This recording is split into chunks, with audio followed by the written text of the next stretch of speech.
Hello, story lovers. Welcome back to my channel Madly in Love Part 122.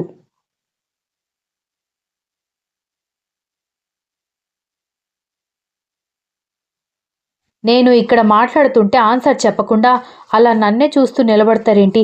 మీరెవరో అనుకొని నన్ను వెళ్లకుండా ఆపుతున్నారు అని దక్ష వెళ్ళబోతుంటే ఆగండి మేడం అంటూ అందులో ఉన్న లాయర్ ఆమె ముందుకొచ్చి మీ పేరు దక్ష అదే దాక్షాయణి కదా, మీరు ఈవెంట్ ప్లానింగ్ ఆఫీస్లో వర్క్ చేస్తున్నారు కదా అని అడగడంతో ఆశ్చర్యపోయింది. అవును, కానీ ఇవన్నీ మీకెలా తెలుసు అనగానే మీ మీద కర్ణ వసుసేన కంపెనీ ఈవెంట్స్ అన్నిటికీ మీరే బాధ్యత వహిస్తానని చెప్పి అగ్రిమెంట్ చేసిన తర్వాత చెప్పపెట్టకుండా రిజిగ్నేషన్ ఇచ్చి రాష్ట్రం దాటి వెళ్ళిపోతున్నందుకు మమ్మల్ని కాంటాక్ట్ అయ్యారు. అందుకే మేము మిమ్మల్ని వెళ్ళొద్దని చెప్తున్నాం అన్నాడు లాయర్.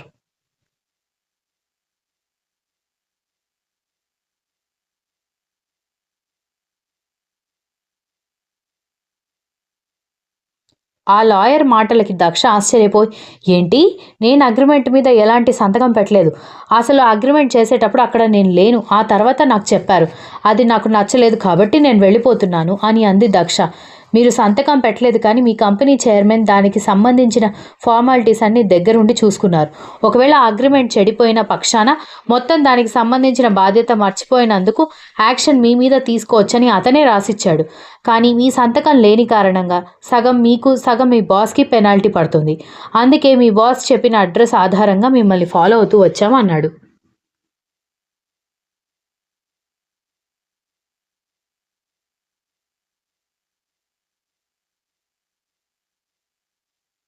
దక్ష నీరసం ఆవహించినట్టుగా చేతిలో ఉన్న బ్యాగులు కింద పడేసి తల పట్టుకుని నిలబడిపోతే, మేడం ప్లీజ్ దయచేసి కోఆపరేట్ చేయండి అనగానే బ్యాగులు రెండు చేతిలోకి తీసుకుని అంత దూరం వెళ్లాల్సిన అవసరం లేదు, నేనే వస్తాను అనగానే దక్షతో కలిసి లాయర్ వాళ్ళంతా కర్ణ కూర్చున్న చోటుకు వచ్చారు.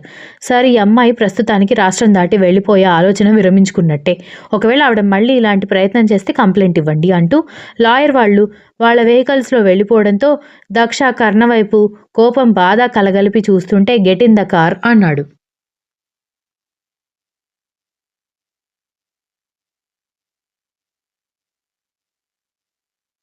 నేను ఆటోలో వస్తాను అనగానే కర్ణ చురుగ్గా ఒక్కసారిగా ఆమె వైపు చూసేసరికి కంగారు పడి కార్ ఎక్కబోతుంటే కర్ణ అసిస్టెంట్ వచ్చి ఆమె లగేజ్ కార్ డిక్కీలో పెట్టడంతో దక్ష వెళ్ళి కూర్చుంటే ఆమె పక్కన వచ్చి కర్ణ కూర్చుంటే ముందు అసిస్టెంట్ కార్ డ్రైవ్ చేస్తుంటే మేనేజర్ ఆ పక్క సీట్లో కూర్చున్నాడు.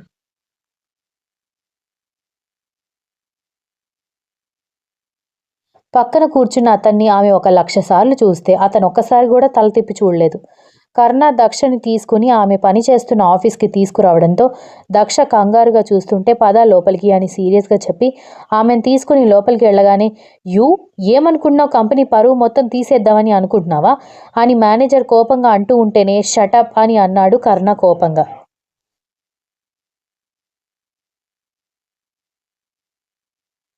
దాంతో దక్షతో సహా టోటల్ ఆ ఈవెంట్ ప్లానింగ్ ఆఫీస్లో ఉన్న పురుగు పుట్రతో సహా ప్రతి ఒక్కరూ ఆ మాటకి షాక్ అయి చూస్తూ ఉంటే, నన్నెందుకు తిడుతున్నారని అతను అడుగుతుంటే, నేను అగ్రిమెంట్ రాయించుకునేటప్పుడే చెప్పాను, ఇలాంటి చీప్ ట్రిక్స్ ప్లే చేస్తే తనకంటే ముందు పెనాల్టీ నీకుంటుందని, నా మాట వింటుంది, దక్ష మాట ఇచ్చిందని చేసి తీరుతుందని నా దగ్గర డప్పు కొట్టి ఇప్పుడు నేను తీసుకొచ్చే వరకు ఇక్కడ చేతగాని వెధవలాగా కూర్చున్నావా ఇడియట్, ఇదే ఫస్ట్ అండ్ లాస్ట్ ఛాన్స్, మళ్ళీ ఇంకొకసారి మీ ఇద్దరిలో ఎవరు పిచ్చి వేషాలు వేసినా 100 crores పెనాల్టీ విత్ ఇన్ సెకండ్స్లో వసూలు చేస్తాను, నువ్వు కడతావా తను కడుతుందా అనేది నాకు అనవసరం అన్నాడు కర్ణ అరుస్తూ.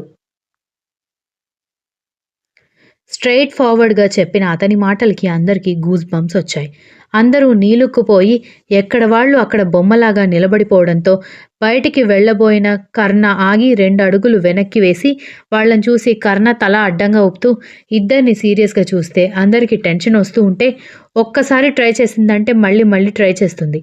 నువ్వొక వేస్ట్ క్యాండిడేట్ అని తేలిపోయింది. కాబట్టి నీ స్టాఫ్ దక్షని నాతో పంపించు.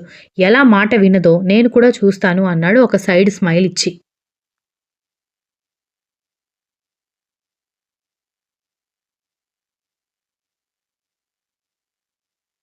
హలో కరుణా సార్. నేను ఒప్పుకుంటాను. తను ఓన్లీ మీకు సంబంధించిన ఈవెంట్స్ మాత్రమే చేసేలా నేను అగ్రిమెంట్ రాసిచ్చాను. కానీ దాని అర్థం మీరేం చెప్పినా నేను వింటానని కాదు. తను నా స్టాఫ్. మీకు అవసరమైనప్పుడు పిలవండి, వచ్చి వర్క్ చేసి మళ్ళీ వచ్చేస్తుంది. అంతేకాని మీతో తీసుకువెళ్తా అంటే నేనెలా ఊరుకుంటాను అని వాడు టెన్షన్‌గా ఉన్నా కూడా పైన మేకపోతు గాంభీర్యం చూపిస్తూ గట్టిగానే అడిగాడు.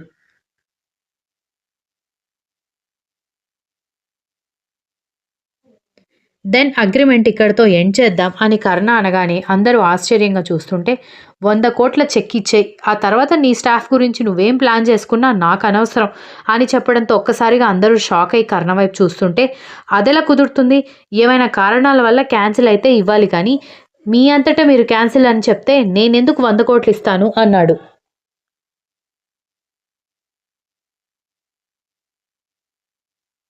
నేను క్యాన్సిల్ చేసినా, మీరు క్యాన్సిల్ అయ్యేలా చేసినా 100 క్రోర్స్ పే చేయాల్సిందే కాబట్టి ఇది అడగకూడదు అంటే డూ వాట్ ఐ సే.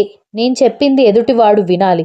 నువ్వు చెబుతుంటే నేను వింటూ కూర్చోను అని కర్ణ సీరియస్‌గా చెప్పేసరికి ఏం చేయాలో అర్థం కాలేదు వాడికి.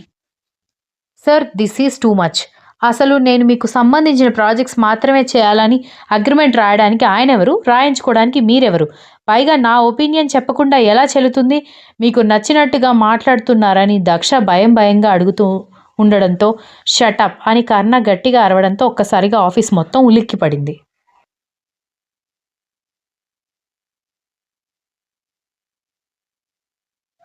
షటప్. నీకు మాట్లాడే రైట్స్ లేవు. నీ బాస్‌కే లేదు అంటుంటే మధ్యలో నువ్వు మాట్లాడతావేంటి అని కర్ణ చూసేసరికి దక్ష చప్పుడు చేయలేదు. దాంతో వాడు కూడా మరొక మాట మాట్లాడే సాహసం చేయకుండా ఓకే సార్ తీసుకెళ్ళండి. తీసుకెళ్ళి మీ వర్క్స్ చేయించుకోండి. నేనసలు ఎప్పుడొస్తుంది, ఎప్పుడు పంపిస్తారని కూడా అడగను అని వాడు చెప్పడంతో కర్ణ సైడ్ స్మైల్ ఇచ్చి దట్స్ గుడ్ అని అసిస్టెంట్ వైపు చూసి తీసుకునిరా అంటూ బయటికి వెళ్ళిపోయాడు. మేడం పదండి అంటూ అసిస్టెంట్ రిక్వెస్ట్ చేయడంతో లగేజ్, హ్యాండ్ బ్యాగ్ తీసుకొని అసిస్టెంట్‌తో కలిసి బయటికి వచ్చేసరికి కర్ణ కారులో కూర్చుని కనిపించడంతో మీరు సార్ పక్కన కూర్చోండి మేడం అంటూ వెళ్ళి అసిస్టెంట్ ముందు కూర్చున్నాడు.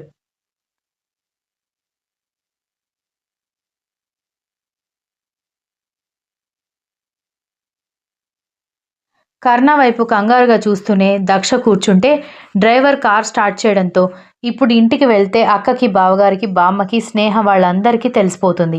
ఈయనంటే వదిలేసి వెళ్ళిపోయినా అన్న కోపంతో, నేను వదిలి వెళ్ళిపోయిన కోపంతో ఉంటాడు కాబట్టి నేను కంగారు పడాల్సిన అవసరం లేదు. కానీ వాళ్ళందరూ ఎందుకు వెళ్ళిపోయావంటే నేనేం చెప్పాలి అని కంగారు పడిపోయింది. అంత ఏసీ కార్లో కూడా దక్షకి చెమటలు పట్టడం చూసిన అసిస్టెంట్ కారణం అడగలేక మౌనంగా కూర్చున్నాడు.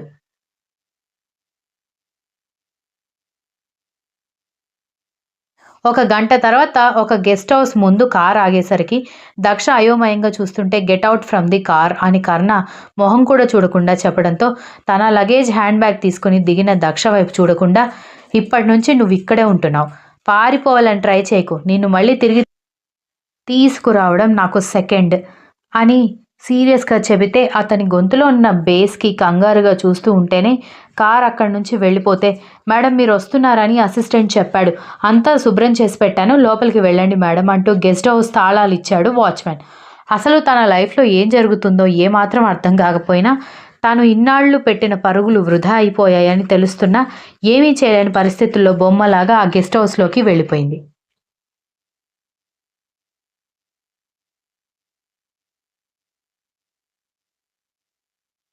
ఇంతలో ఇద్దరు మనుషులు అమ్మాయి గారు అని పిలవడంతో వెనక్కి తిరిగి చూస్తే నడి వయసులో ఉన్న ఇద్దరు ఆడవాళ్లు కనిపించడంతో ఎవరు మీరు అని అడుగుతుంటే మీకే ఇంటి వంట పని చేయడానికి మమ్మల్ని పిలిపించారు. మీకేం కావాలన్నా మేము చేసి పెడతాం. మీరు వస్తున్నారని తెలిసి వంట చేశాను. భోజనం చేసి విశ్రాంతి తీసుకోండి. మళ్ళీ సాయంత్రం వచ్చి డిన్నర్ ప్రిపేర్ చేస్తామంటూ వాళ్ళు దక్ష మాట వినిపించుకోకుండానే వెళ్ళిపోయారు.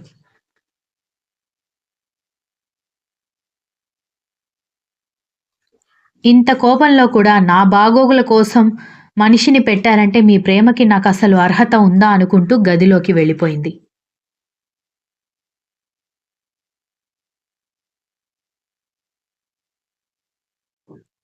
భోజనానికి కూర్చున్న నవీన్ పక్కన కూర్చుని మీకిష్టమని అత్తయ్య గారి పర్యవేక్షణలో గుత్తి వంకాయ స్వయంగా నేర్చుకుని వండాను.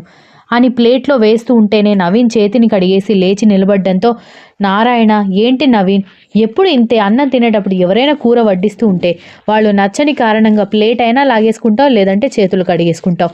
అసలు అది పద్ధతేనా? మరొక జన్మలో అన్నం పుడుతుందా నీకు అన్నాడు.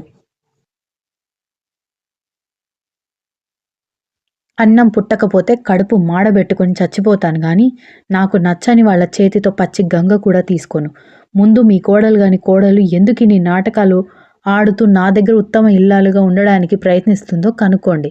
దాని పిచ్చి వేషాలు మీలాంటి పిచ్చి వాళ్ళు నమ్ముతారేమో గాని నేను నమ్మను అని కూడా ఆల్రెడీ అర్థమయ్యేటట్టుగా చెప్పండి. ఛ! పెళ్ళికి ముందు ఆ పూజతో, పెళ్ళైన తర్వాత దీంతో నాకు మనశ్శాంతి లేకుండా పోయిందంటూ విసురుగా గదిలోకి వెళ్ళిపోయాడు. అప్పటి వరకు ఎలాగో కంట్రోల్ చేసుకుంది కానీ నవీన్ రోజు రోజుకి యాటిట్యూడ్ చూపించడం సంగవికి నచ్చక తను కూడా విసురుగా వంటగదిలోకి వెళ్ళిపోవడంతో వాళ్ళిద్దరినీ చూసి తల పట్టుకున్నారు ఇంటిల్లిపాది.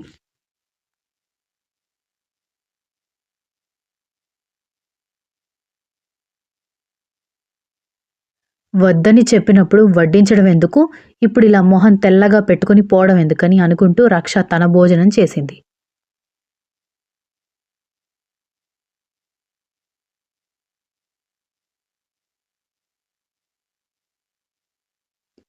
సార్, మేడంకి 6వ నెల కూడా పడింది. 7వ నెలలో సీమంతం చేస్తే తల్లి బిడ్డ క్షేమంగా ఉంటారు. దక్ష మేడం వెళ్ళిపోయారు కాబట్టి శ్రీమంతం గురించి మేడం ఆలోచించరు. కానీ మీరైనా ఒకసారి ఆలోచించండి అంటూ పని మనిషి విరాట్తో చెప్పడంతో, నేను చెప్పినా కూడా దీక్షిత వినిపించుకోదు. సరిగ్గా భోజనం చేయడానికి ఆలోచిస్తున్న దీక్షిత తన చెల్లెలు లేకుండా ఇలాంటి సంబరాలు అస్సలు చేసుకోదు అని అన్నాడు విరాట్. అటు మీ అమ్మగారు లేరు, ఇటు మేడం వాళ్ళ అమ్మగారు వాళ్ళు ఇక్కడ లేరు. కాబట్టి చెప్పే బాధ్యత కాబట్టి చెప్పాను సార్. ఆ పైన మీ ఇష్టం అని వెళ్ళిపోయింది పని మనిషి.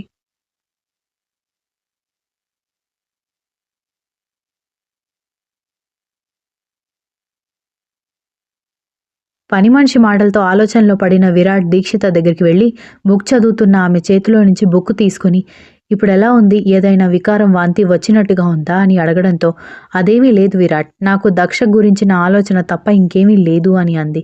ఎన్ని రోజులు ఇంకా తన గురించి ఆలోచిస్తావు? నేను వెతికిస్తున్నాను కదా, ఖచ్చితంగా దొరుకుతుంది. కానీ నీతో ఒక విషయం మాట్లాడాలి బేబీ అనగానే దీక్షిత విరాట్ వైపు చూస్తూ ఉంటే, 7వ నెల పడబోతుంది కదా, 7వ నెలలో శ్రీమంతం చేస్తే మంచిదని మన హెడ్ మేడ్ చెప్పింది. నువ్వేమంటావు అన్నాడు. ఆ మాటకి దీక్షిత కాస్త అదోలా మొహం పెట్టుకొని, మనసు బాగాలేని సమయంలో ఇలాంటి సంబరాలు చేసుకోవాలని ఎవరికుంటుంది విరాట్? నాకు ఇవన్నీ ఇంట్రెస్ట్ లేదు. అయినా బిడ్డ క్షేమంగా ఉండాలంటే తల్లి ఆరోగ్యంగా ఉండాలి.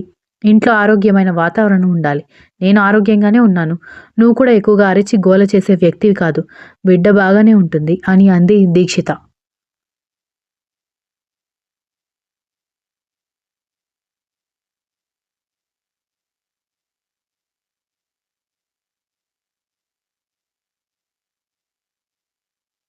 సీమంతం చేయాలి అంటే 7వ నెల లేదా 5వ నెలలో చేయాలి. 7వ నెల పూర్తయిపోయే లోపు దక్షని వెతికిస్తే శ్రీమంతానికి దీక్షిత ఒప్పుకుంటుందని విరాటిక ఎక్కువగా దాన్ని పొడిగించలేదు. ఉదయం 6 గంటలకి అలారం మోగేసరికి ఆఫీస్కి వెళ్లాలని గుర్తొచ్చి గబగబా లేచి నిలబడగానే ఎదురుగా ఎవరో కూర్చుని కనిపించడంతో నిద్రమత్తులో ఉందేమో అనుకుని నలుపుకుని కళ్ళు తెరిచి చూసేసరికి ఎదురుగా ఉన్న స్వింగ్ చైర్లో కూర్చుని కర్ణ కాలు మీద కాలు వేసుకొని కనిపించడంతో ఒక్కసారిగా బొమ్మలాగా బిగుసుకుపోయింది.